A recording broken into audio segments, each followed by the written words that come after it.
Halo Sobat Tempo, apa kabar semuanya? Selamat malam dan selamat bergabung di live TikTok Tempo di kesempatan malam hari ini di hari Kamis tanggal 29 Januari tahun 2026 bersama saya Yuda yang akan memandu live di kesempatan malam hari ini nanti akan bersama KPA, yaitu Konsorsium Pembaharuan Agraria. Kita akan ngomongin ini nih.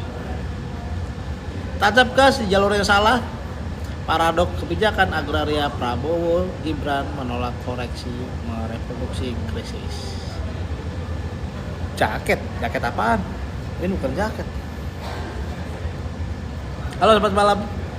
Sambil menunggu teman-teman dari KPA akan bergabung di kesempatan malam hari ini, nanti akan ada langsung sekjennya, yaitu ada Mbak Dewi Kartika yang akan bergabung di kesempatan malam hari di belakang atas.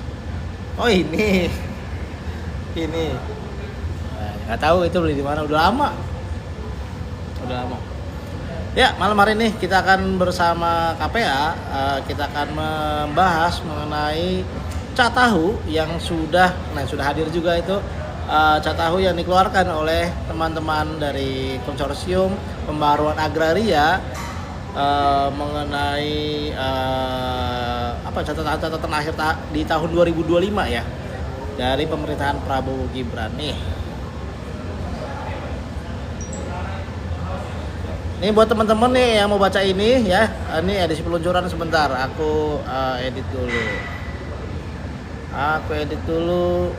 Headnya pakai. Ya mau teman-teman yang mau download catatan akhir tahun yang dikeluarkan teman-teman KPA. Sebentar. Bisa ya? Oh ini. Nah, silakan coba scan teman-teman, boleh scan.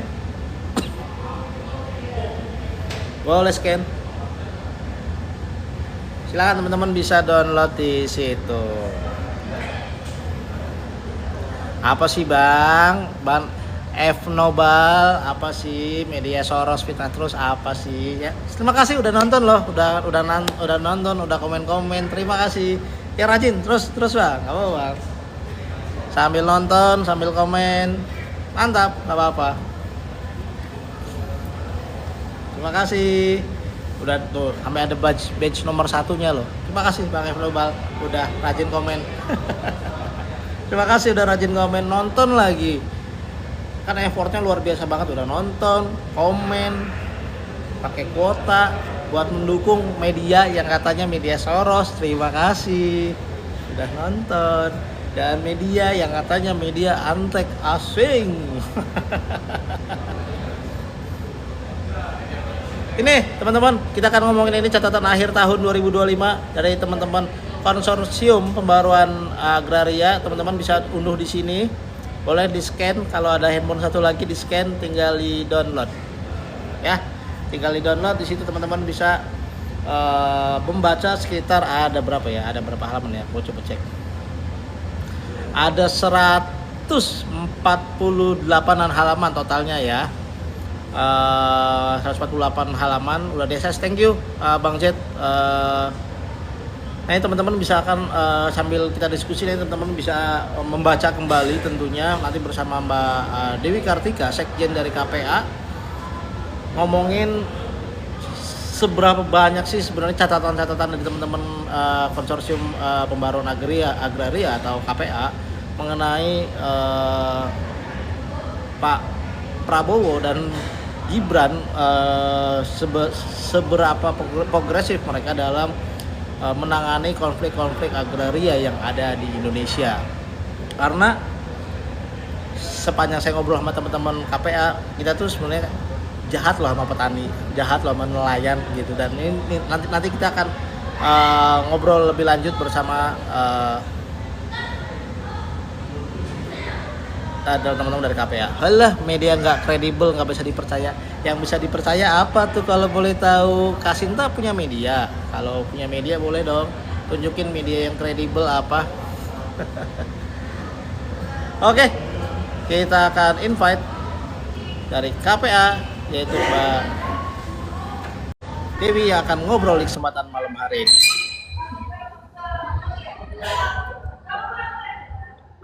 Halo. Halo, selamat malam. Selamat malam Mbak Dewi. Malam, Mas Yuda. Halo, perkenalkan saya Yuda yang akan memandu live kesempatan malam hari ini Mbak Dewi, dan teman-teman ini sudah hadir bersama kita Mbak Dewi Kartika selaku Sekjen dari Konsorsium Pembaruan Agraria, yang malam hari ini kita akan ngobrolin soal ini. Masih ada nih teman-teman, silakan nanti teman-teman boleh ngobrol, boleh scan dan lain-lain. Kita akan ngomongin soal catatan akhir tahun dari teman-teman KPA yang sudah dikeluarkan. Ini ada yang nanya, siapa dia? Ini adalah Mbak Dewi Kartika, Sekjen Konsorsium Pembaruan Agraria. Nanti lebih lanjut, mungkin sebelum lebih lanjut kita ngomongin catatan akhir tahun. Mungkin teman-teman di sini belum pada tahu KPA itu apa sih? Mungkin belum pada tahu. Silakan Mbak Dewi memperkenalkan diri dan menjelaskan KPA itu apa. Silakan. Ya, makasih Mas Yuda. Assalamualaikum warahmatullahi wabarakatuh. Selamat malam teman-teman semuanya. Jadi KPA itu organisasi masyarakat sipil yang didirikan tahun 1994. Jadi dari sejak masa Orde Baru. Ini organisasi gerakan yang sejak didirikan memperjuangkan reforma agraria. Jadi bagaimana keadilan sosial sumber-sumber agraria itu bisa dicapai agar nggak ada lagi petani, kelompok-kelompok marginal, masyarakat adat, nelayan, perempuan di pedesaan itu yang termarginalkan di dalam sistem agraria. Jadi kita menginginkan negara ini segera menjalankan reforma agraria. KPA ini organisasi yang berbasiskan keanggotaan, jadi mayoritas ada organisasi petani, organisasi masyarakat adat, organisasi nelayan, juga organisasi pemerintah yang memperjuangkan reforma agraria. Oke. FYI buat teman-teman, petani itu ada singkatannya loh. Petani itu ada singkatannya loh teman-teman. Petani itu bukan cuma sekedar kata-kata, ada singkatannya. Mbak Dewi boleh kasih tahu nggak petani itu singkatannya apa? Ada singkatannya ya? Ada. Gitu. Apa tuh? Petani itu aku lupa. Petani singkatan dari Penyangga Tatanan Negara Indonesia. Iya. Itu dikeluarkan oleh Presiden Soekarno. Seingat aku tuh ada, jadi dikeluarkan oleh Presiden Soekarno tahun 1952. Jadi waktu itu swasembada pangan, petani ternyata tuh ada singkatannya. Aku baru tahu bahwa petani itu adalah singkatan dari Penyangga Tatanan Negara Indonesia. Itu. Oke. Ini sudah banyak komentar-komentar, mantep komentar-komentarnya suatu malam ini. Oke, Mbak Dewi, kita akan lanjut bahwa dari teman-teman dari KPA sudah mengeluarkan catatan akhir tahun di tahun 2025 yang baru keluar kalau salah di pertengahan bulan lalu, di tanggal 15 kalau nggak salah ya. Iya. Tanggal 15. Catatan akhir tahun Konsorsium Pembaruan Agraria dengan judul, sebelum kita ngomong isinya, kita ngomongin judulnya dulu. Judulnya adalah Paradok Kebijakan Agraria 2025, Prabowo Gibran menolak koreksi mereproduksi krisis. Kenapa pemilihan judulnya itu, Pak?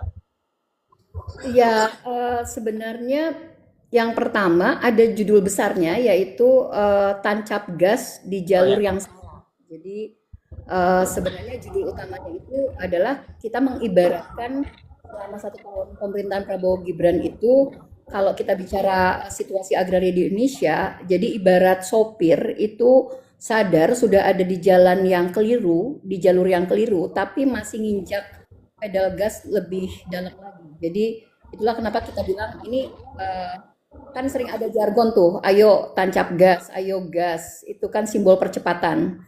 Tetapi kita ngelihat percepatannya itu bukan melakukan koreksi terhadap ketimpangan penguasaan tanah di Indonesia, tapi yang justru terjadi adalah semakin kembali ke cara-cara lama, ke skema-skema lama, di mana pemberian konsesi kepada kelompok-kelompok besar, kemudian juga pembukaan hutan untuk food estate, untuk swasembada pangan itu semakin dipercepat. Jadi digasnya itu adalah pengalokasian tanah-tanah bagi korporasi skala besar. Itu yang menurut kami itu tancap gas di jalan yang salah, dan tentu itu mencerminkan satu paradoks. Nah, kenapa kita bilang paradoks kebijakan agraria? Karena ini sebuah ironi, karena kalau kita ingat Presiden Prabowo jauh sebelum menjadi presiden itu sudah mengeluarkan buku tentang paradoks Indonesia dan solusinya di tahun 2023 diterbitkan.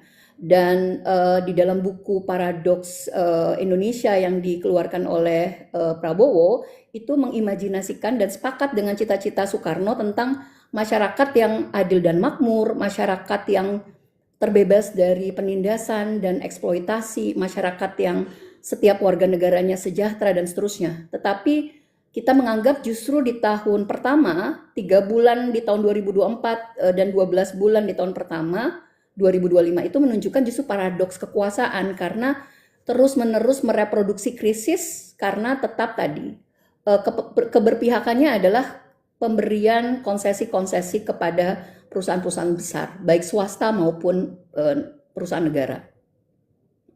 Oke, pemilihan katanya adalah mereproduksi, bukan memelihara. Kenapa pemilihannya mereproduksi? Apakah memang ada sesuatu yang diperbaharui terus, atau kalau memelihara kan memang udah ada nih, terus dijaga. Nah, kenapa pemilihan katanya mereproduksi? Jadi kalau kita bicara konflik agraria yang dirilis di catatan akhir tahun KPA itu kan kita bisa lihat bahwa situasi agraria di tahun 2025 itu menunjukkan bahwa konflik-konflik agraria yang sudah berumur puluhan tahun itu nggak kunjung dikoreksi, nggak kunjung diselesaikan konfliknya, atau hak-hak petani, masyarakat adat yang terampas itu nggak kunjung dipulihkan haknya. Jadi konflik agraria di tahun 2025 itu terjadi akumulasi konflik-konflik agraria yang sudah lama, semakin parah ditambah dengan konflik-konflik agraria baru yang juga sebenarnya itu didorong oleh banyaknya program-program pembangunan, proyek-proyek pembangunan ataupun kebijakan yang sebenarnya semakin memberikan privilege kepada perusahaan-perusahaan besar. Apakah itu yang berkaitan dengan bisnis perkebunan, proyek swasembada pangan, atau proyek-proyek hilirisasi pangan, energi, pertambangan, pembangunan infrastruktur, itu justru yang kita lihat skema-skema lama, cara-cara lama yang masih dipertahankan, dipelihara, kemudian tidak ada kanal penyelesaian buat masyarakat yang selama ini termarginalkan di dalam sistem agraria kita untuk dia menyampaikan aspirasinya, untuk konfliknya itu diselesaikan. Jadi kita melihat ini by system, secara sistemik ini tetap dipertahankan, bahkan yang ada banyak sekali produksi kebijakan dan proyek-proyek itu yang akhirnya memarginalkan posisi masyarakat. Jadi masyarakat dianggap ilegal, masyarakat dianggap perambah, masyarakat yang menjadi ditunjuk hidungnya sebagai yang melakukan kesalahan, sementara korporasi-korporasi yang melakukan usaha-usaha yang sifatnya eksploitatif dan menggusur tanah masyarakat itu justru terus-menerus diberikan privilege atau kemudahan. Ya. Ya, memang seharusnya masyarakat seharusnya sadar bahwa memang kenyataannya korporasi-korporasi ini selalu mendapatkan karpet merah dari pemerintah. Jangankan soal pertanahan, dari perizinan dari awal saja itu mereka tuh benar-benar mendapatkan karpet merah dengan iming-iming janji bahwa masyarakat nanti akan dilibatkan kok, yang faktanya ternyata tidak sama sekali. Oke, Mbak Dewi, itu adalah pendahuluan di awal di Catahu 2025 ini adalah ada perkataan bahwa Presiden Prabowo menjalankan pemerintahan melalui 3 pendekatan, yaitu sentralisasi kekuasaan melalui kebijakan terpusat dan komando, kapitalisme negara, dan pendekatan militarisme. Ini adalah tiga hal yang menjadi catatan penting, fondasi awal dari catatan akhir tahun yang dikeluarkan oleh Catahu. Boleh dielaborasi, Mbak Dewi? Jadi kalau kita melihat sepanjang tahun 2025 itu terjadi 341 kejadian konflik agraria yang bersifat struktural.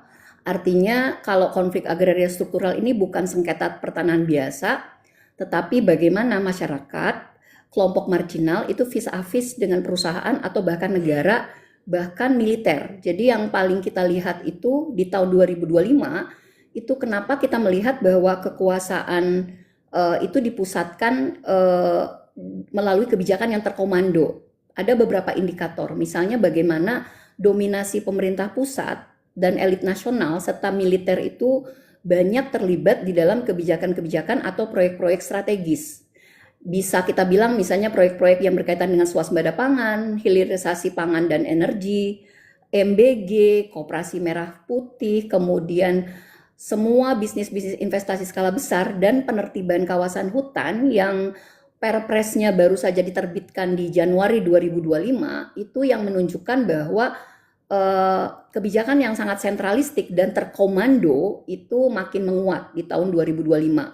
Kemudian juga kenapa kita bilang bahwa dari 341 konflik agraria sepanjang tahun 2025 itu kita melihat ada logika kapitalisme negara. Kenapa kita bilang kapitalisme negara? Karena ada ada manipulasi terhadap makna nasionalisasi. Jadi ada upaya-upaya kebijakan-kebijakan yang seolah-olah hendak menertibkan konsesi-konsesi perusahaan yang dianggap melanggar, misalnya lewat kebijakan Satgas Penertiban Kawasan Hutan. Tetapi kemudian tanah-tanah itu bukan menjadi cara ditertibkan oleh negara untuk dipulihkan dan dikembalikan kepada masyarakat yang menjadi korban konflik agraria, tetapi justru dijadikan aset negara. Jadi itulah yang kita anggap ini kapitalisme negara yang bekerja, karena dia ambil alih dari perusahaan-perusahaan konsesi yang dianggap melanggar itu, tetapi kemudian bukan menjadi cara negara menyelesaikan konflik agraria masyarakat atau mengembalikan tanah-tanah yang dirampas di masa lalu, tetapi justru diakuisisi dan kemudian diakumulasi di dalam sistem sebagai tanah negara atau aset negara. Misalnya kalau kita bicara Satgas Penertiban Kawasan Hutan, kita bicara Agrinas, kemudian Danantara, itu adalah upaya-upaya untuk mendorong nasionalisasi aset berupa tanah yang diambil alih oleh negara, tetapi bukan untuk memulihkan hak-hak rakyat, tapi justru itu untuk melakukan akumulasi modal, akumulasi politik, termasuk keterlibatan militer di dalamnya. Nah, kalau kita bicara juga pendekatan militeristik, ini sangat nyata. Kalau kita lihat di 341 konflik agraria itu, konflik agraria yang diakibatkan oleh proyek-proyek yang melibatkan militer, TNI, atau yang bersifat penanganannya melibatkan mobilisasi tentara, itu naik. Jadi kita lihat konflik agraria akibat pembangunan fasilitas militer atau aset militer itu meningkat 300% di tahun 2025. Jadi memang kita simpulkan bahwa stabilitas politik itu dijaga dan dikelola dengan pendekatan-pendekatan militeristik di mana aktor utamanya adalah tentara termasuk Polri.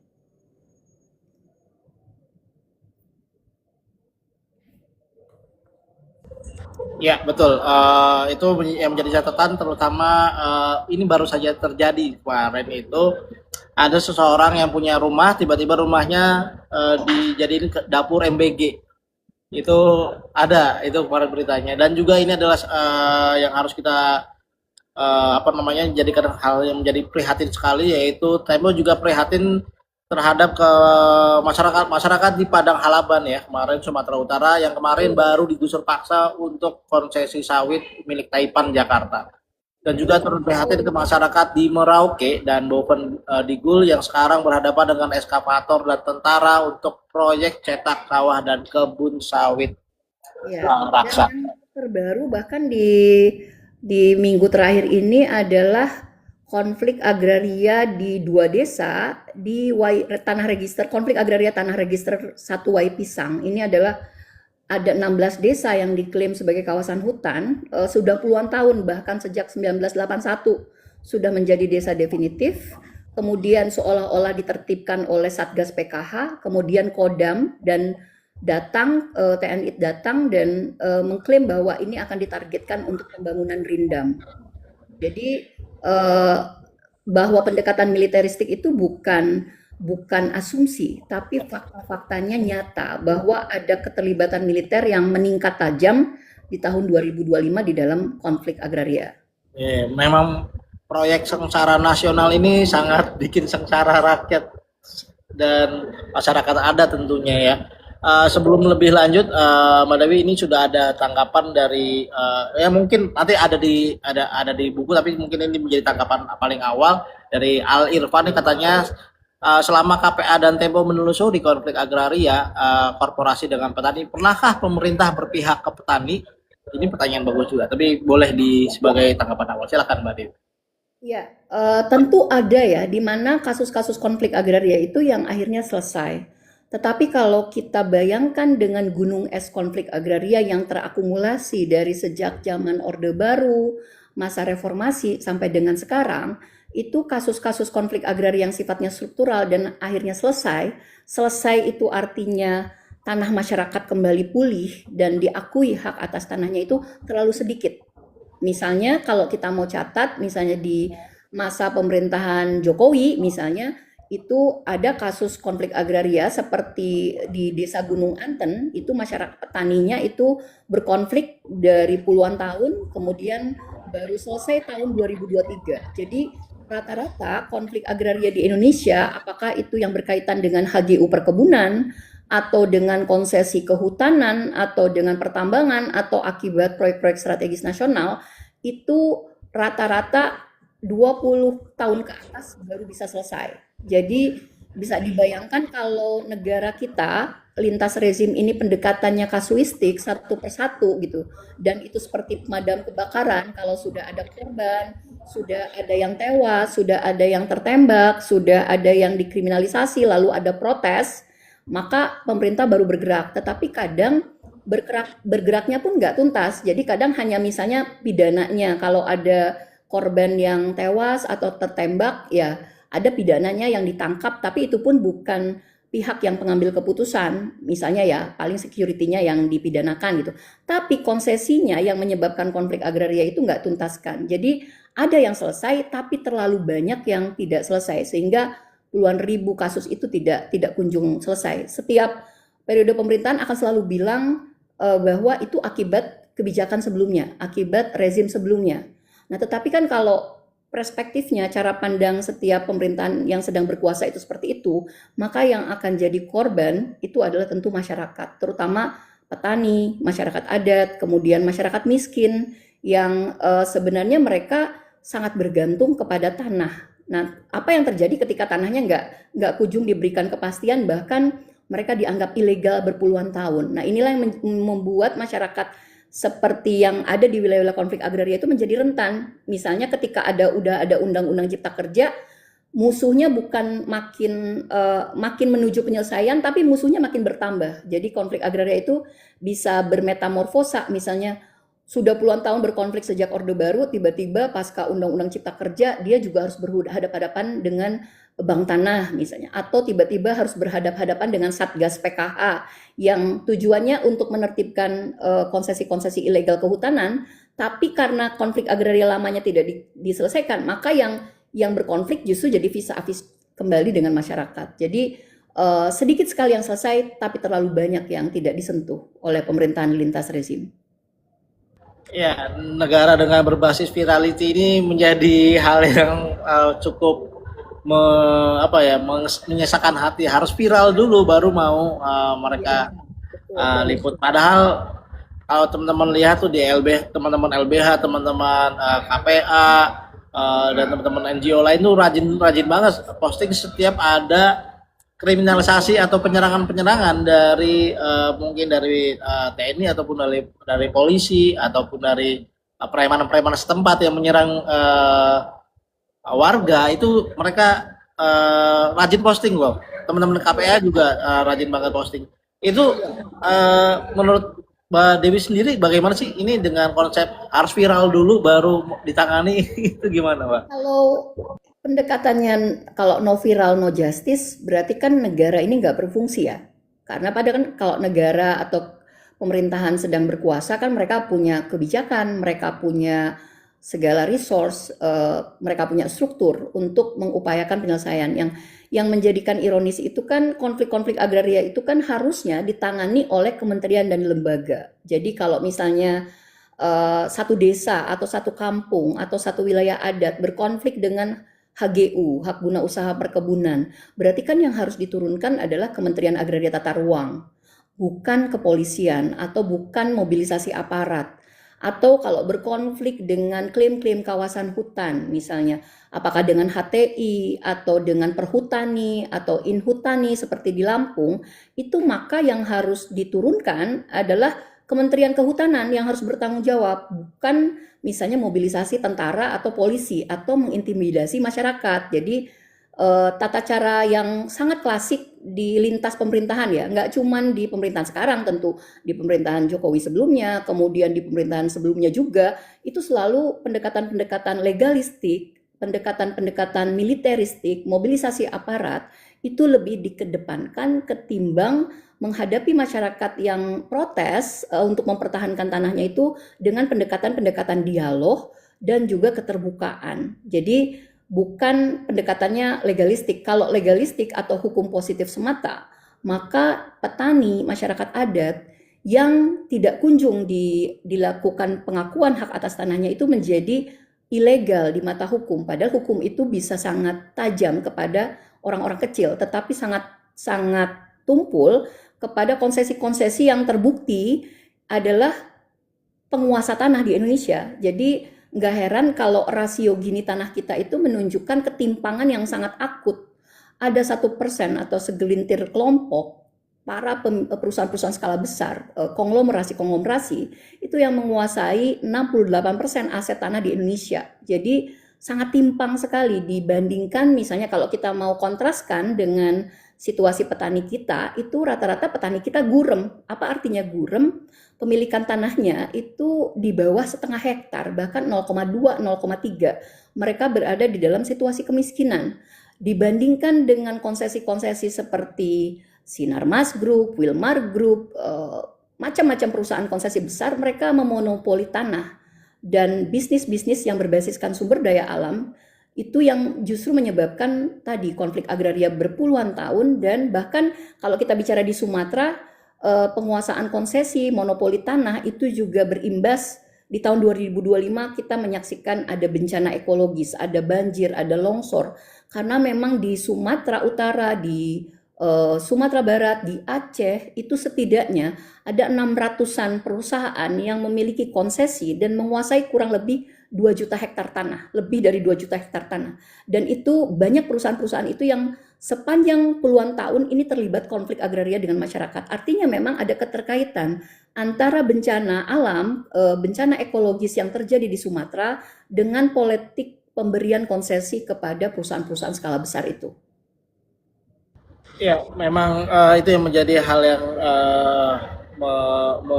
menyayat hati ketika tahu harus ada bencana alam dulu sehingga masyarakat baru sadar bahwa ini ada kerusakan alam yang masif yang sebenarnya memang beneran terjadi loh dengan konsesi-konsesi yang diberikan oleh pemerintah kepada perusahaan-perusahaan seperti itu gitu.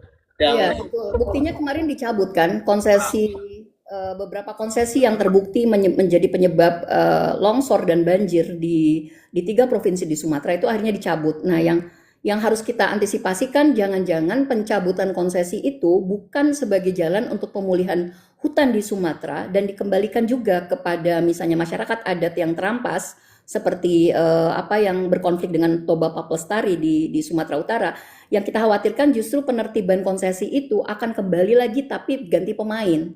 Nah, itu yang harus diantisipasi supaya pencabutan konsesi-konsesi seperti kasus di Sumatera yang menyebabkan bencana itu justru menjadi pintu masuk untuk pemerintahan saat ini untuk menyadari bahwa kalau tidak segera dibenahi, kalau tidak segera dicabut konsesi-konsesi yang memonopoli tanah dan hutan di Sumatera itu, maka kita akan kembali mendapatkan alarm keras dari alam berupa bencana itu. Jadi harus juga sejalan pencabutan konsesi itu dengan pemulihan hak masyarakat.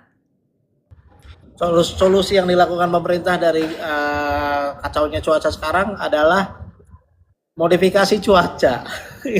Saya tuh malah lebih ini ada masyarakat adat, ada masyarakat daerah-daerah yang mereka tuh adalah orang-orang yang sebenarnya sudah merawat alam agar tidak merusak gitu. Lalu tiba-tiba mereka dihilangkan, alam dirusak, yang dilakukan adalah bukan mengembalikan alam yang dirusak tersebut, tapi malah melakukan modifikasi cuaca yang menurut saya ini konsep pola pikir pemerintah nih seperti apa sih? Itu yang bikin saya Betul, betul.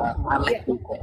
sebenarnya kalau pemerintahan saat ini konsisten pada janji Astacita, Ya, betul. kemudian juga bahkan karena presiden yang sekarang ini pernah membuat buku tentang paradoks Indonesia dan solusinya, harusnya konsisten untuk membongkar paradoks-paradoks itu, bagaimana memastikan masyarakat Indonesia itu seperti yang dicita-citakan para pendiri bangsa, masyarakat yang adil makmur, tanpa eksploitasi, tanpa penindasan, sejahtera dan seterusnya. Maka sebenarnya sumber-sumber agraria seperti tanah, hutan, air, laut itu harusnya memang kembali ke spirit pasal 33 ayat 3. Bumi, air, kekayaan alam itu dikuasai oleh negara untuk apa? Untuk sebesar-besar kemakmuran rakyat. Artinya agenda penyelesaian konflik agraria, tanah untuk rakyat, kemudian juga pemulihan hak masyarakat adat, memastikan nelayan yang lautnya sekarang banyak dikapling-kapling, nggak bisa lagi melaut,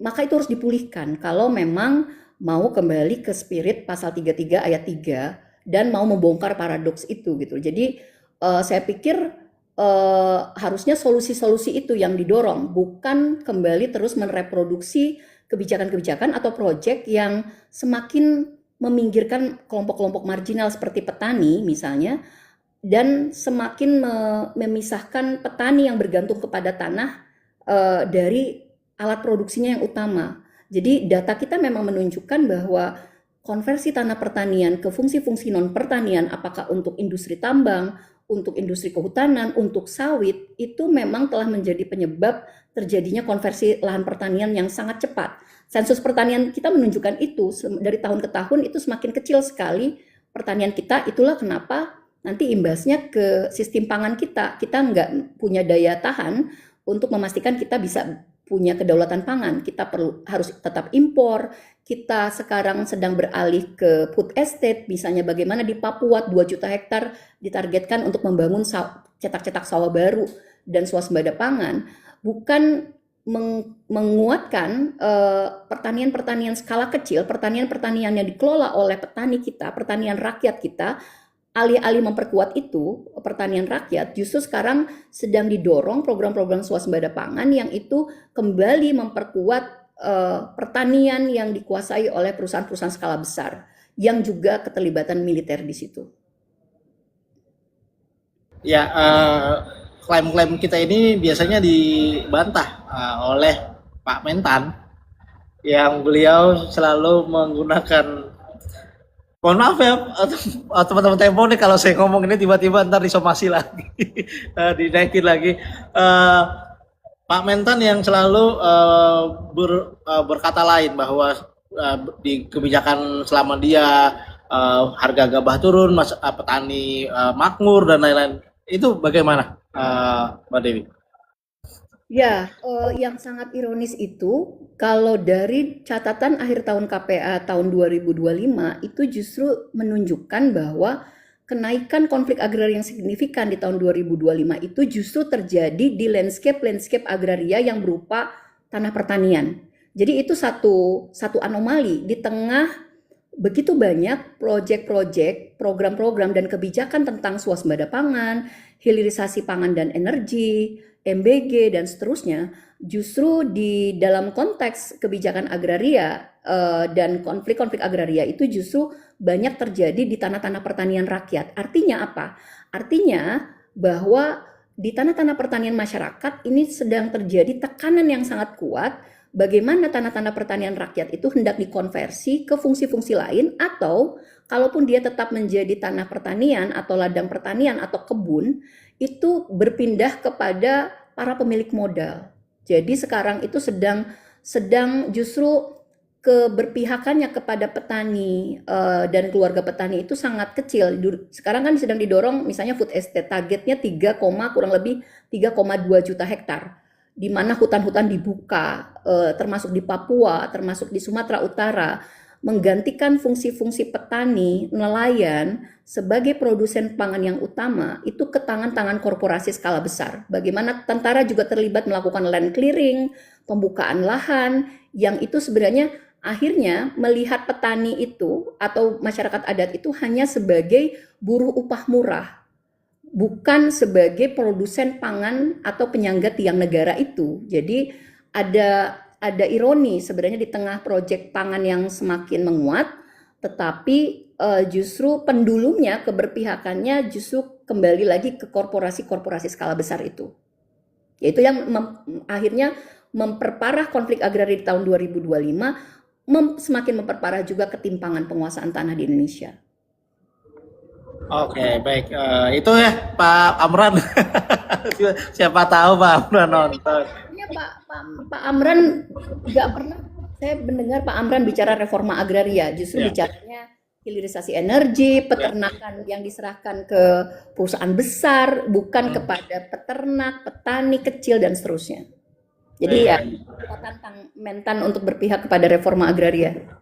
Iya, makanya ini ya udah ada yang ngomong nih, petani udah makmur, ada udah ngomong ya alhamdulillah kalau udah makmur, tapi itu mungkin di sekitarnya Anda, tapi di data-data yang sudah dikumpulkan oleh teman-teman KPA malah banyak konflik-konflik agraria dari pertanian. Itu mungkin di daerahnya Anda boleh, mungkin di daerah Anda, tapi kalaupun nggak percaya data masyarakat sipil, bisa juga melihat sensus pertanian pemerintah sendiri. Sensus pertanian kita selama 10 tahun dari 2003 sampai dengan 2013 sampai 2023 mencerminkan bahwa kondisi petani kita semakin gurem. Kalau sudah gurem artinya miskin.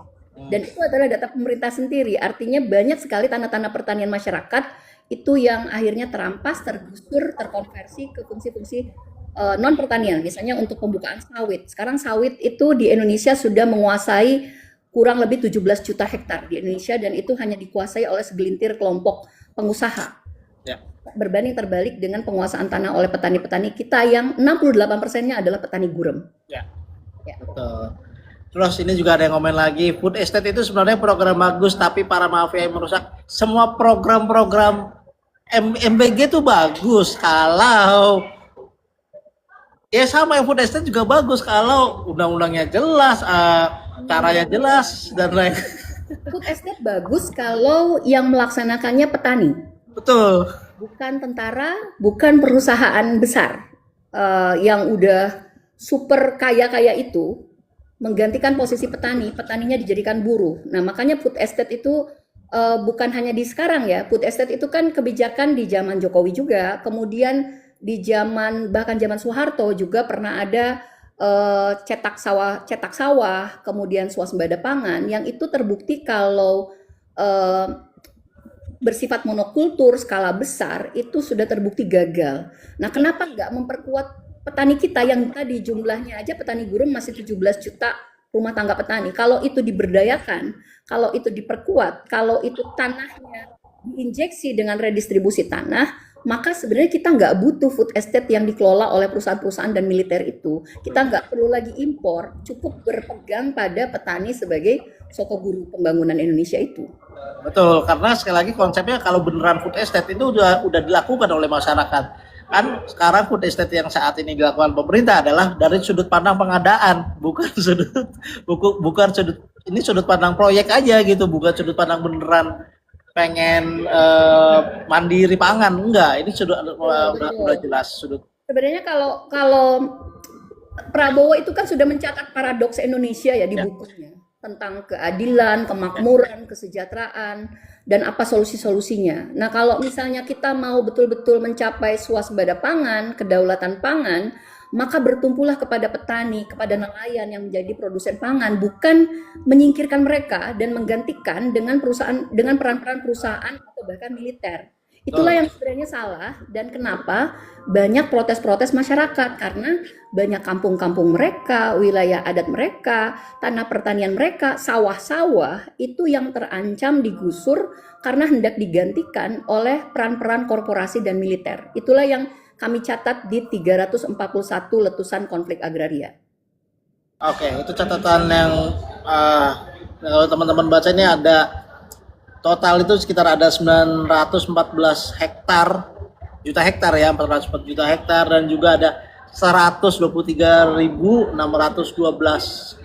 keluarga yang menjadi korban ini. Mengalami kenaikan 15% dibandingkan konflik agraria di tahun 2024, dan bahkan konflik itu terjadi di 428 desa dan kelurahan. Jadi itu fakta yang tidak bisa kita abaikan, bahwa Presiden Prabowo ini belum berubah tata caranya dalam merespon dan menangani konflik agraria yang terus-menerus terjadi setiap tahunnya ini. Ya, seperti menjadi template pemerintah ya, bahwa militer, aparat itu adalah menjadi tameng dulu, ketimbang dialog dan juga obrol. Itu dulu yang pertama yang menjadi template pemerintah. Betul. Tapi sebelum juga lanjut, ini ada pertanyaan juga nih dari Aman aja, katanya tanggapannya KPA tentang Koperasi Merah Putih yang memaksa jual murah lahan pertanian warga. Itu mungkin menjadi salah satu catatan KPA di Catahu ini, mungkinkah? Ya, KPA tidak di tahun 2025 nggak menyoroti secara spesifik tentang Koperasi Merah Putih, tapi menyoroti tentang betapa kuatnya proses militerisasi di pembangunan-pembangunan yang berbasiskan agraria. Tetapi kalau kita bicara koperasi, sebenarnya nggak ada yang salah dengan Koperasi Merah Putih. Karena kan kalau kita mengacu ke konstitusi, ke undang-undang pokok agraria, bentuk ekonomi gotong royong kita itu adalah koperasi.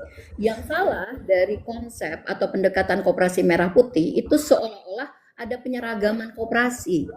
Nah, bagaimana dengan koperasi yang sudah dibangun oleh petani, oleh nelayan, oleh kampung-kampung, oleh desa-desa, oleh komunitas, semua dimerah putihkan. Dan ini kan pendekatannya kembali lagi sebenarnya harusnya kan koperasi itu berasal dari kemandirian masyarakat itu sendiri yang disokong oleh anggota setiap koperasi itu, bukan didanai oleh dana desa. Kalau itu kan artinya itu udah state-led, udah disetirnya oleh negara. Harusnya koperasi itu ya organik, dibangun oleh komunitas, oleh petani kah, oleh perempuan kah, oleh nelayan kah, oleh masyarakat adat kah, oleh komunitas ojek kah, atau apapun lah, komunitas-komunitas yang sebenarnya bisa membangun koperasi.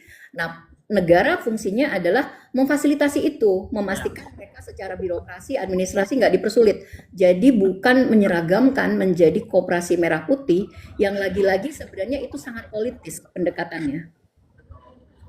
Ya, apapun sekarang kebijakannya tuh jauh panggang dari api ya istilahnya. Jadi kayak ini permasalahannya apa, solusinya apa, lagi-lagi dikasih solusinya jauh sekali.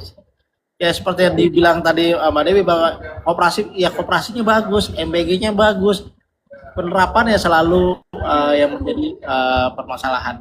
Seperti MBG itu kan sebenarnya banyak dilakukan di negara-negara ya. Bagaimana pemerintah itu memberikan makan siang di sekolah-sekolah. Nah, yang menjadi problem kan ini menjadi proyek bancakan, bagi-bagi kuota, bikin dapur dan seterusnya. Sehingga itu putaran bisnisnya hanya di kelompok-kelompok itu saja. Itu menjadi bagi-bagi proyek MBG di antara oligarki itu sendiri. Yang dapatnya ya para pemilik modal, politisi, pengusaha. Sementara misalnya, kenapa nggak dikoneksikan dengan agenda reforma agraria? Kenapa nggak dikoneksikan dengan berasnya yang dari lumbung-lumbung petani? Kenapa nggak dikoneksikan ke ikan-ikan yang dihasilkan oleh serikat-serikat nelayan, oleh serikat-serikat petani? Jadi bukan mencari pemain-pemain baru di dalam proyek MBG. Nah, kemudian di sisi lain kan problemnya kan itu menjadi proyek-proyek yang sebenarnya dari sisi anggaran juga tidak efisien, karena lebih banyak masuknya kan karena rantai pasoknya panjang, maka cubitan-cubitan keuntungannya menjadi besar, sementara untuk yang betul-betul menjadi asupan pangan yang sehat dan bergizi itu jadi nggak terpenuhi juga gitu. Ya. Ini langsung ada yang komen fitnah itu justru lebih banyak MBG dari golongan umum. Gimana ya kasih tahunya ya? Ya. Seperti yang terakhir kan katanya mau hilirisasi peternakan. Hilirisasi peternakan itu mau bikin peternakan ayam dan telur skala besar. Ya. Nah, kenapa harus bikin peternakan baru yang itu pasti tanahnya itu akan berkonflik lagi dengan masyarakat. Oh, Kenapa nggak memberdayakan peternak-peternak ayam, peternak-peternak sapi yang sudah ada, tinggal mereka difasilitasi, dimodali, diberikan pendidikan, pelatihan, ketimbang membuat peternakan-peternakan skala besar baru yang itu akhirnya keuntungannya hanya dirasakan oleh kelompok-kelompok para pemilik modal itu lagi gitu. Itu betul. yang problem. Betul. Terus kalau misalnya mau dibalikin lagi bahwa MBG itu akhirnya juga MBG ini memicu konflik lagi antara masyarakat dengan masyarakat soal P3K ya. Namanya para karyawan MBG ini langsung tiba-tiba menjadi jalur khusus menjadi P3K ataupun PNS gitu. Ini menjadi konflik lagi. Jadi ini sorry maaf melebar tapi memang faktanya jadi akhirnya kemana-mana gitu. Iya.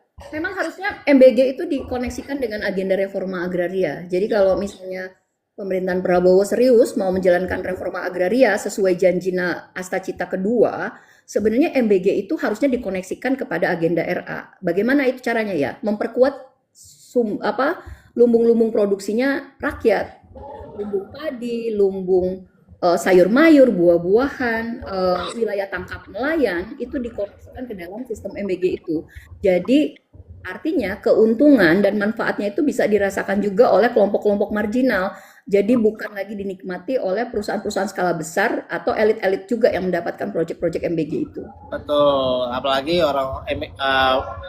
proyek-proyek ini dikuasai oleh orang-orang yang separtai sama presiden. Banyak loh. Silakan teman-teman tinggal baca aja majalah Tempo sudah pernah meliput siapa saja orang-orang yang bisa mendapatkan MBG. Oke, lanjut selesai soal MBG-nya. Kita lanjut ke soal catahunya dari teman-teman KPA.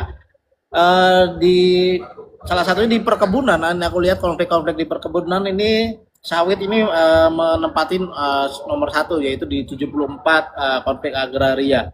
Tapi yang menjadi pertanyaanku ternyata bukan cuma sawit, ternyata ada cengkeh, ada hortikultura, karet, sampai ada kelapa. Kok bisa sampai tanaman-tanaman seperti itu, termasuk peternakan dan pisang abaka juga, kok bisa terjadi seperti ini? Ya, karena memang industri perkebunan kita atau agribisnis kita itu masih bertumpu pada korporasi-korporasi besar. Sehingga memang bisnis perkebunan itu mau di zaman SBY, mau di zaman Jokowi, mau di zaman Prabowo sekarang, itu konflik agraria akibat perkebunan itu selalu yang tertinggi, selalu nomor 1 menjadi penyumbang konflik agraria. Di tahun 2025 itu naik 21% dibandingkan konflik agraria perkebunan di tahun 2024. Nah, yang memang mendominasi atau menyumbangkan bisnis agraria berkepanjangan di sektor perkebunan itu adalah komoditas sawit. Memang komoditas sawit ini kan jadi jadi kesayangannya pemerintahan kita. Kenapa? Karena dianggap lebih menguntungkan dan dia menjadi Indonesia juga menjadi penghasil CPO nomor 1 di dunia gitu. Jadi tetapi problemnya adalah industri sawit ini dari hulu ke hilir itu lebih banyak dimonopoli dan didominasi oleh perusahaan-perusahaan skala besar, terutama swasta. Kita bisa identifikasi perusahaan-perusahaan mana sih yang menjadi penguasa sawit di Indonesia, termasuk memonopoli tanah di Indonesia untuk industri sawit. Udah bisa kelacak itu perusahaan-perusahaan mana saja. Yang itu juga terafiliasi kepada perusahaan-perusahaan asing. Jadi sebenarnya kalau Presiden Prabowo di dalam buku Paradoks Indonesia bicara bahwa kita nggak boleh lagi kekayaan negara kita, sumber daya alam kita itu mengalir keluar, seharusnya justru belajarlah dari konflik agraria perkebunan. Karena kalau kita lihat afiliasi-afiliasi perusahaan yang menjadi penyebab konflik agraria di bisnis sawit itu ya perusahaannya itu-itu aja. Jadi seharusnya ada pembatasan, karena kalau kita mengacu ke data pemerintah saja itu sudah kurang lebih 17 juta hektar tanah di Indonesia itu hanya untuk satu komoditas sawit. Selain tebu ya, tebu nomor 2 menjadi penyebab konflik agraria. Kalau kita bicara misalnya industri kacang Garuda, kalau kita mau bilang, sorry ya bilang merek, kacang itu kan nggak dikuasai hulu hilirnya sampai oleh perusahaan. petani tetap nanam kacang, lalu ada optakernya untuk diproduksi menjadi olahan-olahan kacang. Nah, tetapi sawit itu dari menanamnya, dari tanahnya, tanamannya, kemudian hasilnya menjadi CPO, kemudian dibangun pabriknya dan seterusnya itu dari hulu ke hilir itu adalah dikuasai oleh korporasi. Sehingga sudah banyak studi-studi yang menunjukkan bahwa ketika berdiri konsesi-konsesi sawit di satu desa atau di satu kampung, pasti masyarakat setempat, desa yang ada di sekitar sawit itu adalah mengalami kemiskinan akut. Jadi artinya industri sawit yang berdiri di desa-desa di pelosok itu tidak berkontribusi secara signifikan kepada kesejahteraan masyarakat. Yang ada justru yang tadinya mereka menjadi petani pemilik tanah, akhirnya mereka dipaksa untuk bekerja sama misalnya di dalam sistem inti plasma, yang akhirnya mereka menjadi buruh di tanah mereka sendiri. Nah, itu adalah sistem agraria yang sangat akut di Indonesia demi bisnis sawit itu, dan itu faktanya nggak bisa dinafikan lagi bahwa bisnis sawit di Indonesia itu memang berdarah-darah, banyak menyebabkan konflik agraria, penggusuran, kemudian kriminalisasi petani, penangkapan masyarakat adat, itu akibat bisnis sawit di Indonesia. Dan itu juga berasal dari pembukaan hutan yang mengakibatkan salah satunya adalah krisis bencana alam. Ya, ya. Sekali lagi teman-teman, itu boleh di-highlight sekali lagi bahwa banyak dari perusahaan sawit rata-rata adalah perusahaan asing. Ya, teman-teman, perusahaan asing. Jadi yang altek asing siapa sih sekarang? Sebenarnya. Betul, iya. Kalau kita bicara perusahaan misalnya, 64% korporasi perkebunan penyebab konflik agraria itu merupakan grup-grup bisnis besar yang terafiliasi dengan perusahaan-perusahaan yang holding company-nya sudah kita kenal. Jadi bisa ditelusuri tuh di catatan akhir tahun KPA, daftar perusahaan-perusahaan yang itu juga terafiliasi ke kelompok-kelompok asing. Jadi kalau memang kita mau mengembalikan kekayaan kita, ya harusnya segera di stop pemberian penerbitan apakah izin lokasi, HGU untuk perusahaan-perusahaan yang kembali ke itu-itu aja. Itulah kenapa memang terjadi ketimpangan penguasaan tanah di Indonesia yang sangat tajam. Ya. Karena pendulumnya konsesinya, politik konsesinya di kelompok-kelompok itu saja. Ya, ada di nama perusahaan itu ada perusahaan George Soros nggak? Tempo seluruh ya, George Soros dulu. Ini.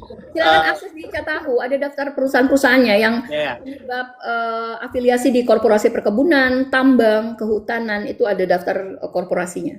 Ada teman-teman, ya teman-teman silakan yang mau baca komplit sekali lagi boleh teman-teman buka aja. Kalau di scan tadi nggak bisa, teman-teman buka aja di taruh aku websitenya, aku buka kpa.org.id di publikasi, teman-teman bisa download di situ ya, kpa.org.id. silakan teman-teman bisa langsung download di situ, gratis ya, gratis, teman-teman bisa baca secara lengkap sebenarnya. Catatan banyak banget sih yang aku baca nih, selalu bikin dada panas ketika membaca tulisan ini. Lanjut ya, sambil membaca dulu nih. PTPN itu nggak ada masyarakat, nggak ada manfaatnya. Lanjut, agraria masih selevel sama VOC. Iya sih gitu. Kita cuma ganti orang doang. Iya, jadi yang kalau kaitannya sama legasinya kolonial itu sebenarnya ada azas yang sebenarnya sekarang hidup di Undang-Undang Cipta Kerja. Jadi gayanya itu sama seperti domain verklaring. Jadi azas domain verklaring itu bagaimana pemerintahan kolonial Belanda pada saat itu ketika menjajah Indonesia itu melakukan klaim-klaim secara sepihak. Jadi masyarakat pribumi yang tidak bisa membuktikan kepemilikan tanahnya, maka otomatis tanahnya itu adalah tanah milik negara kolonial. Nah, itu adalah azas domain verklaring yang tahun 1960 sudah dihapus oleh Undang-Undang Pokok Agraria, karena pada waktu itu ada kesadaran dari para pendiri bangsa, kita harus jalankan pembaruan agraria atau penataan ulang struktur penguasaan tanah. Maka terbitlah Undang-Undang Pokok Agraria yang menghapus sistem agraria kolonial. Agraris Wet 1870 itu sudah dihapus, termasuk azas domain verklaring. Nah, sekarang sayangnya pasca Undang-Undang Cipta Kerja, ada kurang lebih 28 undang-undang yang berkaitan dengan agraria dan sumber daya alam, termasuk kaitannya pertanahan, pertanian, perkebunan, itu yang memperkuat azas domain verklaring. Jadi gayanya masih seperti sama, bahwa tiba-tiba misalnya sekarang Satgas PKH itu langsung menetapkan itu adalah kawasan hutan, ditertibkan dan seterusnya. Lalu tiba-tiba Bank Tanah masuk ke kampung-kampung. Saya ambil contoh Desa Batu Lawang di Cianjur, itu bukti nyata.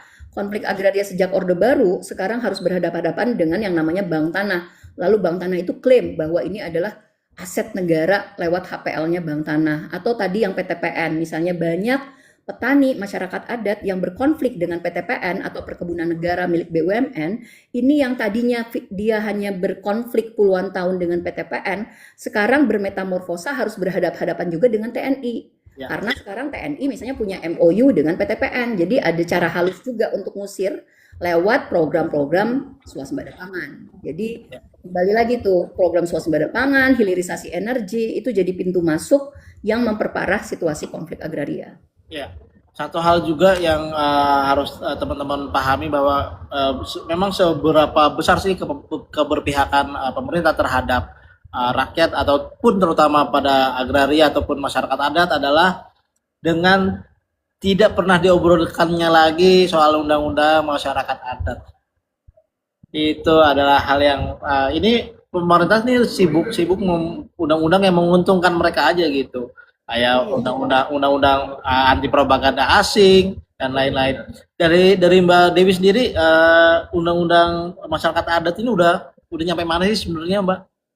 Ya, tentu yang kita harapkan setelah gagal di pemerintahan Jokowi, ini tentu kita berharap di pemerintahan yang sekarang ada kesungguhan untuk segera merekognisi masyarakat adat atas wilayah adatnya, dan salah satunya lewat pengesahan RUU Masyarakat Adat. Nah, tentu ini butuh dukungan tidak hanya dari eksekutif ya, tapi juga dari DPR dan seluruh fraksi untuk memastikan RUU Masyarakat Adat tidak lagi digantung, dan tentu perlu ada keinginan politik yang sungguh-sungguh. Nah, selain RUU Masyarakat Adat, sebenarnya di catatan akhir tahun KPA kita juga mendorong kalau negara Indonesia mau maju dari sisi agrarianya dan pertaniannya termasuk pangannya, harus seperti negara-negara lain, yaitu segera menjalankan reforma agraria dan merumuskan serta mengesahkan RUU reforma agraria. Jadi kalau kita mengacu ke Korea Selatan, Taiwan, Brazil, Kolombia, Filipina, itu mereka punya undang-undangnya untuk menjalankan reforma agraria. Bahkan kelembagaannya pun khusus, ada kelembagaan pelaksana reforma agraria. Jadi baik di Brazil, di Filipina misalnya, mau yang ideologinya kiri, mau yang kanan mentok, itu menjalankan reforma agraria untuk memulihkan sistem agraria yang menyebabkan ketidakadilan atau ketimpangan itu. Nah, kalau negara kita mau serius, maka harus ada RUU reforma agraria selain RUU masyarakat adat, termasuk kelembagaannya nih yang kita masih tunggu. Kemarin kan kita di Hari Tani Nasional mendesak agar DPR segera membentuk pansus penyelesaian konflik agraria. Per Oktober sudah dibentuk pansus penyelesaian konflik agraria yang terdiri dari 8 fraksi. Tapi sayangnya setelah 4 bulan ini dibentuk, ini kita belum melihat keseriusan pansus penyelesaian konflik agraria di DPR untuk segera memanggil para menteri untuk memastikan ini apa kabar nih dengan reforma agraria dan penyelesaian konflik agraria. Kok konflik agrarianya makin meningkat, kok makin banyak krisis agraria yang terjadi di lapangan, dan apa kabar dengan Menteri Agraria, apa kabar dengan Menteri Kehutanan, Menteri Desa juga, karena banyak desa-desa yang masih dalam status konflik agraria atau diklaim sebagai konsesi perkebunan atau kehutanan. Nah, kita juga menginginkan sebenarnya pansus ini mendorong agar Presiden Prabowo segera membentuk badan pelaksana RA, karena kalau reforma agraria di sebuah negara seperti Indonesia nggak dipimpin langsung sama presiden, maka yang ada menteri-menterinya itu cuma tunjuk hidung, saling nyalahin. Kalau yang masyarakat berkonflik dengan perkebunan, nyalahin agraria. Nanti yang konfliknya kehutanan, oh masyarakat diombang-ambing disuruh ke kehutanan. Kalau berkaitan dengan BUMN harus ke BUMN dan seterusnya. Masyarakat kan nggak tahu harus kemana. Mereka sudah mengadu ke berbagai pihak dari tingkat kabupaten, provinsi, nasional, ke berbagai lembaga, nggak kunjung selesai. Maka harus ada kepemimpinan presiden kalau mau serius menjalankan RA. Dan teman-teman dari KPM masih merasa bahwa presiden punya apa ya bahasanya, punya keinginan untuk menyelesaikan reformasi agraria ataupun masyarakat ini. Aku melihatnya kayak Hmm. Ini arah presiden ini kemana sih gitu?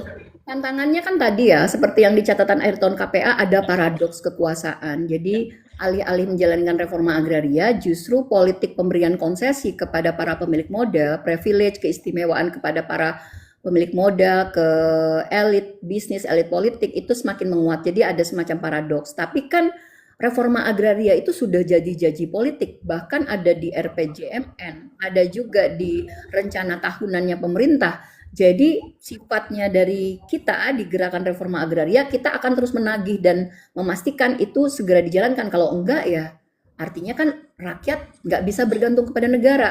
Hmm. Rakyat harus berkonsolidasi, rakyat harus berserikat. Supaya apa? Supaya tanah-tanahnya, kampung-kampungnya, tanah pertaniannya, sawah-sawahnya bisa aman dan dilindungi hanya dengan kekuatan rakyat yang terorganisir. Kalau memang negaranya nggak betul-betul konsisten terhadap janji politiknya dan kebijakannya sendiri. Kan sudah ada peraturan presiden untuk menjalankan reforma agraria. Ya. Hambatannya sebenarnya. Tapi kan ini masalahnya kan tadi pendulum atau politik konsesi pemberian konsesi kepada skala besar itu tetap dijalankan. Nah, itulah yang kita catat di dalam catatan akhir tahun KPA 2025 bahwa masih ada paradoks nih. Padahal dia udah berjanji nih untuk menjalankan reforma agraria, ada kebijakannya pula, tapi kok yang dijalankan masih tetap memberikan keistimewaan kepada korporasi-korporasi besar itu. Terlalu banyak paradoks yang saya dengar dari Pak Prabowo, terlalu Iya, banyak. banyak paradoks ya ternyata. Ya, kayak barusan beliau ngomong soal politik kekeluargaan, banyak keluarga-keluarganya yang menjadi pejabat, itu adalah hal yang salah, ternyata ponakan-ponakannya seperti itu. Terus Iya. Kalau ingat perdebatan di debat Capres 2019, ya, kalau masih ingat bagaimana Pak Jokowi dan Pak Prabowo saling menuding soal pemilikan konsesi, hmm, itu kan janjinya pada waktu itu Prabowo ya di 2019 kan dia bersedia untuk konsesinya dicabut. Nah, ya, sebenarnya kan itu ada keinginan politik, ada tersirat itu. Nah, harusnya itu memang menjadi aksi yang konkret gitu loh, bahwa memang konsesi-konsesi yang menjadi penyebab krisis agraria, konflik agraria dan ketimpangan penguasaan tanah di Indonesia itu memang harus segera dibuka kotak Pandoranya, nggak bisa terus-menerus ditutupi karena kalau tidak maka sebenarnya trust rakyat kepada pemerintah, kemudian juga stabilitas keamanan yang sangat dielu-elukan sekarang itu kan juga akan terganggu kalau sebenarnya tidak diberikan kepastian hukum kepada masyarakat untuk mendapatkan pengakuan dan perlindungan di atas tanahnya sendiri, di kampungnya sendiri. Bisa dibayangkan sekarang itu ada puluhan ribu desa yang masih diklaim atau dikategorikan sebagai kawasan hutan. Sehingga untuk bangun sekolah, bangun jalan itu nggak bisa dengan alasan statusnya masih kawasan hutan. Lah kalau udah jadi kampung, udah jadi desa definitif sejak tahun 70-an, tahun 80-an, kan harusnya sekarang sudah selesai nih. ya, Kalau memang Presiden kita mau kembali ke pasal 33 ayat 3 untuk sebesar-besar kemakmuran rakyat. Kan sebenarnya sesimpel itu ya. ya, ya. Serius. Iya, banyak saya lagi kan banyak paradoks. Satu-satunya yang sesuai adalah memang kenyataannya Pak Presiden kita ini punya banyak keinginan untuk menguasai banyak lahan sehingga dia jadi bergabung di board office. Oke. Itu jadi Aku sambil baca nih juga dibilang Sinarmas Group. Oh ya, Sinarmas Group itu salah satu afiliasi holding company yang banyak terlibat konflik agraria mau di perkebunan, pertambangan, kehutanan. banyak Sinarmas itu sudah kayaknya ada itu di Catahu, perusahaan-perusahaan salah satunya ada Sinarmas, ya yang sebut-sebut sembilan naga lah, perusahaan sembilan naga itu. Wilmar, Salim Group, Ya, Sampurna, Golden Eagle itu perusahaan-perusahaan yang mendominasi dan menjadi sumber penyebab konflik agraria. ya. Ini juga banyak masyarakat yang diintimidasi, diklaim kawasan hutan, sedangkan pengukuran hutannya belum jelasin memang, itu banyak, banyak pagar laut, bencana Sumatera banyak. Eh, Mungkin teman-teman juga ketika membaca Catahu tadi, aku juga sambil membaca Catahu itu sambil ini negara tuh maunya kayak gimana sih ini sama petani mau omongnya mau swasembada pangan, nol impor dan lain-lain. Tapi kenapa orang yang ataupun kaum yang seharusnya dipelihara untuk mencapai tujuan tersebut malah diintimidasi, malah diinjak-injak gitu, malah disingkirkan gitu. Itu Iya, itu, betul. itu yang bikin saya banyak merenung ketika catahu dari teman-teman KPA ini saya baca gitu. Nah, Mbak Dewi mungkin banyak banget sebenarnya yang bisa dibahas dari catatan akhir tahun yang ditulis dari KPA ini. Tapi dari tadi ada solusinya juga dari tadi kita udah ngomongin bahwa tegakan reforma agraria, RUU masyarakat adat dan lain-lain. Nah, mungkin bisa di apa ya bahasanya dirangkumkan seperti di ujung kita obrolan kita hari ini karena udah 1 jam juga obrolan kita hari ini. Apa yang teman-teman harus highlight dari catatan akhir tahun dari KPA ini? Silakan. Ya, dari catatan akhir tahun KPA ini kita melihat bahwa tadi ya masih ada paradoks. Jadi ada janji untuk mengurai konflik agraria, ada janji untuk melakukan redistribusi tanah kepada rakyat yang selama ini termarginalkan, kemudian ada janji untuk mewujudkan swasembada pangan, berpihak kepada petani, nelayan dan seterusnya. Tetapi di sisi lain, kita melihat dari 3 bulan ditambah 12 bulan di tahun 2025, justru semakin banyak petani, nelayan, masyarakat adat itu yang kehilangan tanahnya karena berbagai kebijakan dan proyek pembangunan. Apakah itu yang berkaitan dengan kehutanan, pertambangan, perkebunan, pembangunan infrastruktur, apakah PSN atau tidak PSN. Jadi banyak. Nah, artinya memang kita perlu kembali mengingatkan pemerintah tentang janji politik dan kebijakan berkaitan dengan reforma agraria dan penyelesaian konflik. Jadi selain tadi kita tetap mengingatkan DPR RI tentang pansus penyelesaian konflik agraria yang itu diharapkan sebenarnya akan menjadi kekuatan penyeimbang untuk mengevaluasi keseriusan pemerintah dalam mendorong penyelesaian konflik agraria dan pengakuan hak atas tanah. Kemudian juga mengingatkan pengakuan dari setiap menteri yang hadir pada tanggal 24 September 2025 di Hari Tani Nasional, di mana hampir semua menteri yang hadir, Menteri Kehutanan, Menteri Agraria, Menteri Desa, PLT, Menteri BUMN, KSP, kemudian para pimpinan DPR mengakui bahwa untuk konflik-konflik agraria struktural itu nggak bisa case by case, kita nggak bisa lagi seperti pemadam kebakaran kalau ada korban baru turun, tapi harus ada perubahan sistemik.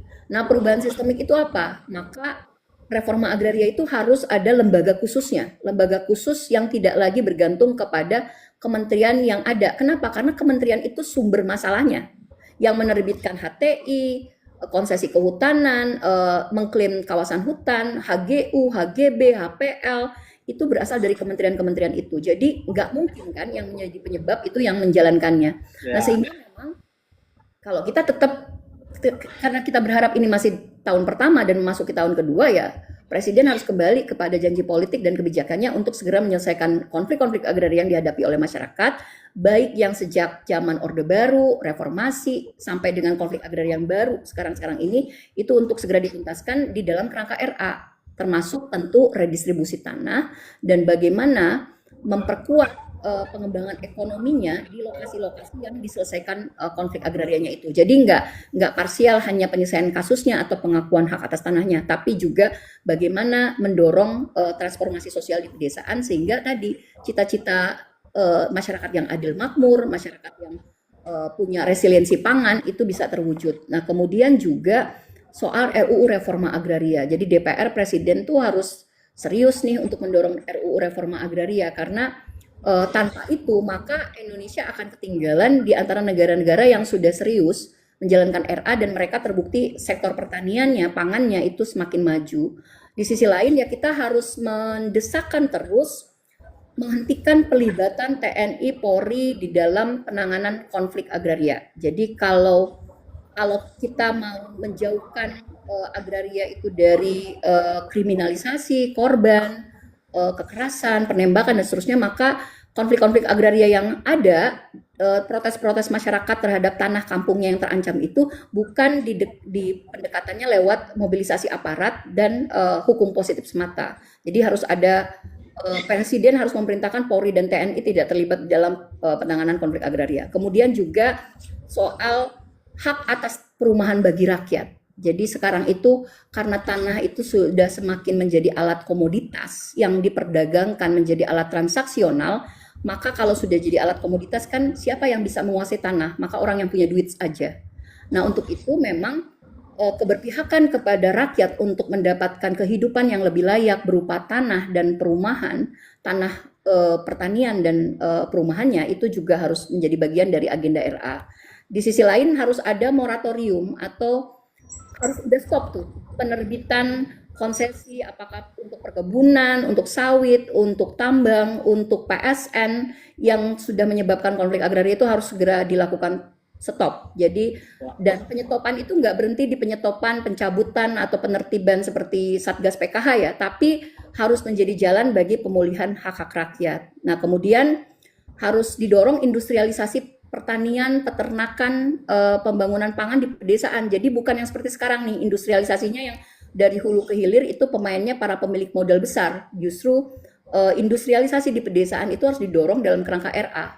Artinya sektor-sektor pertanian rakyat, peternakan rakyat, perikanan rakyat itu harus menjadi subjek dan objek yang dikedepankan di dalam model-model pembangunan kita. Jadi bukan lagi kembali memperkuat sektor-sektor industri skala besar, yang kembali lagi sebenarnya kesejahteraannya itu ke kelompok-kelompok yang pemilik modal. Sementara rakyat kita ya tentu jargonnya kan menciptakan lapangan kerja, tapi sebenarnya petani kita dipaksa untuk menjadi buruh di atas tanahnya sendiri. Nelayan dipaksa untuk bekerja dengan upah murah dan seterusnya. Nah, kita kan nggak pengen. Kita pengen nelayan tetap bisa melaut ke lautnya karena lautnya tidak dikaping-kaping, tidak dirampas. Kita pengen petani semakin menguat karena tanahnya direkognisi, diakui, dan dilindungi dari upaya-upaya perampasan tanah akibat tadi industri-industri yang sifatnya destruktif dan memonopoli itu. Jadi kurang lebih itu kita masih menunggu political will dari Presiden Prabowo untuk membentuk Badan Pelaksana Reforma Agraria.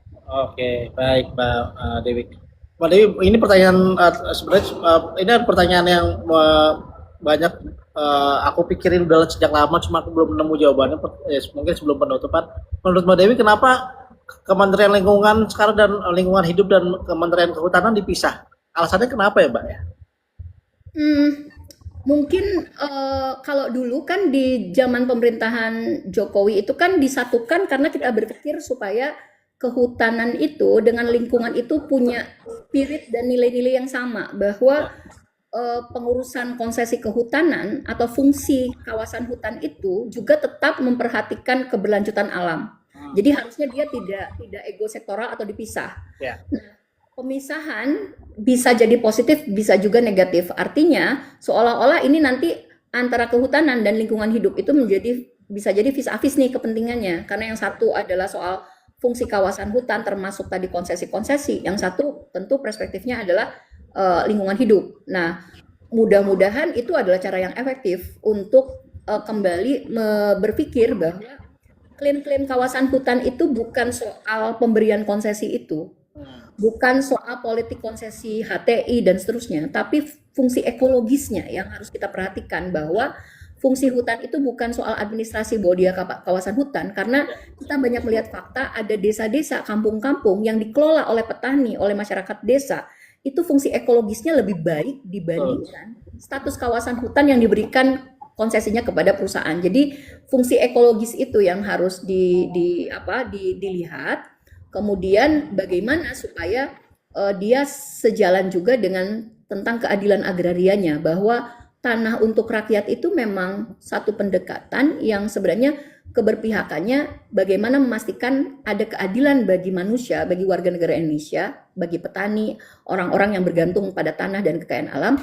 Tetapi di sisi lain model-model inisiatifnya atau pembangunannya itu juga tetap selaras dengan keberlanjutan alam. Jadi agraria dan ekologis itu harus tidak bisa dipisahkan itu. Ya, makanya itu yang menjadi pertanyaan di kepala saya, kenapa dipisahin ya? Kan ini kan satu kesatuan. Ini ya, kenapa? harusnya sih spiritnya sama, karena nggak bisa berdiri sendiri. Kalau berdiri sendiri kesannya kayak mau dibenturkan kan. Ya betul. Malah menterinya main gaple mulu lagi. Iya, aduh, kayaknya Menteri Kehutanan belum serius nih. Belum serius. Karena dia kan orang baru dan dari partai baru, jadi mungkin masih Hmm, masih pembiasaan. sebenarnya nggak baru-baru banget, karena Menteri Kehutanan itu kan sebelumnya Wakil Menteri Agraria ya. Oh iya Justru sih. harusnya perspektifnya jadi lengkap, karena sebelumnya di ATR BPN, sekarang di Kehutanan, harusnya perspektif antara agraria dan kehutanannya udah lengkap tuh. Jadi kalau kalau dia udah melihat Menteri Kehutanan sekarang udah pernah lihat desa-desa, kampung-kampung yang masih diklaim sama kawasan hutan dan nggak bisa melakukan pembangunan karena statusnya masih kawasan hutan. Harusnya reforma agraria di kementerian sekarang ini lebih maju dong. Harusnya, Tapi sekarang masih masih harusnya, apa sih? harusnya. Ini juga ada yang ini nanya katanya soal lahan yang masih dalam kawasan kok pemerintah, dalam kawasan pemerintah kok diberi izin ke perusahaan. Ya enggak tahu kok nanya saya. Iya ya. Enggak tahu. Iya, Itu iya. Makanya kemarin kita ngasih tahu ke Menteri Desa juga, Pak, ini gimana nih desa-desa kok masih banyak yang diklaim sebagai kawasan ya. hutan? Harusnya Kementerian Desa sadar dan itu juga membantu dan mendukung reforma agraria, bahwa reforma agraria itu bisa bantu juga puluhan ribu desa yang masih diklaim kawasan hutan itu segera dikeluarkan dari Hmm, klaim kawasan hutan. Supaya bisa membangun juga gitu loh, bisa ya. bangun jalan, bangun sekolah dan seterusnya. Ya, makanya banyak-banyak hal sekali lagi yang tidak sinkron di negara ini. Ini orang-orang dari ngobrol lah satu sama lain gitu. Ada Iya, kementerian hebat pedesaan. juga nih ya. Iya, ngobrolnya sama perusahaan mulu sih. Jadi beda hasilnya. Iya, iya betul betul. Ya, oke. Mbak Dewi, terima kasih banget obrolannya di kesempatan hari ini buat teman-teman juga yang udah ngobrol kesempatan malam hari ini luar biasa banget. Semangatnya dari tadi aku baca udah karena untuk rakyat macam-macam gitu udah sudah pada hafal semua nih tagline-tagline ataupun semangat-semangat yang sudah diperjuangkan oleh KPA. Mbak Dewi, terima kasih banyak atas waktunya Masih udah ya ngobrol di kesempatan dukung malam hari ini. dukung dukung perjuangan reforma agraria ya, Dukung teman-teman. dong, dukung selalu. Mbak Dewi, terima kasih banyak atas waktunya. Mudah-mudahan sekali lagi teman-teman yang mau mengakses catatan akhir tahun dari KPA, silakan teman-teman bisa akses di kpa.or.id dan teman-teman bisa mengakses di sana dan banyak tulisan-tulisan dari KPA semua yang ada di sana. Mbak Dewi, terima kasih banyak. Selamat malam dan selamat beristirahat. Terima kasih Mbak Dewi. Oh, makasih. Assalamualaikum. Waalaikumsalam warahmatullahi wabarakatuh. Terima kasih Mbak Dewi. Sebenarnya aku di disconnect. Terima kasih teman-teman. Hidup Tani, hidup. Hidup perempuan yang melawan. Pagi. Mantap Tempo dan Kak Dewi. Terima kasih teman-teman. Hidup petani, hidup rakyat Indonesia dan hidup perempuan yang melawan semuanya. Terima kasih sudah bergabung di kesempatan malam hari ini. Terima kasih sudah bersuara, sudah ikutan ngobrol di kesempatan malam. Hidup cost the rate, hidup cost the rate. Kenapa tiba ada hidup cost the rate? Sudah ngobrol di kesempatan malam hari ini. Mudah-mudahan teman-teman jangan lupa untuk mengakses catatan akhir tahun yang dikeluarkan oleh teman-teman dari KPA. Banyak sekali catatan-catatan di sana yang bikin kita melek bahwa ini banyak hal yang harus kita perbaiki di kehidupan ini. Hidup tempo, hidup tempo. Terima kasih teman-teman semuanya di kesempatan malam ini sudah ngobrol-ngobrol. Jangan lupa terus dukung jurnalisme yang berkualitas lewat Tempo dengan berlangganan Tempo Plus ataupun berlangganan majalah Tempo. Terima kasih semuanya di kesempatan malam hari ini sudah ngobrol dan sudah bergabung dan mudah-mudahan reforma agraria Indonesia bisa terlaksana. Terima kasih semuanya. Bye bye. Assalamualaikum warahmatullahi wabarakatuh. Terima kasih teman-teman.